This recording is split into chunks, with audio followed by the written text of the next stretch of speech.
బ్రహ్మార్పణం.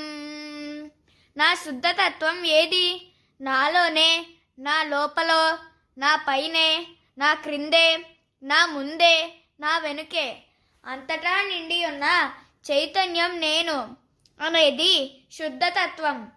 నేను పసిబిడ్డ వలె ఉన్నానా లేదా? జ్ఞాని బ్రహ్మ మనస్సుతో ఉంటాడు, శుద్ధ సత్యంతో ఉంటూ బ్రహ్మీ స్థితిలో ఉంటాడు. నా అవయవాలు ఏవి? పరమాత్మ అశరీరి సర్వజీవుల శరీరంను చైతన్యవంతం చేయును సాక్షిభూతుడు. నా పని ఏమి? నిత్య నిరంతరం బ్రహ్మభావనలో ఉండటమే. అశాశ్వతమైన వస్తువులు ఏవి? బ్రహ్మం తప్ప నామరూప గుణాత్మకమైనవన్నీ అశాశ్వతములే. బ్రహ్మార్పణం.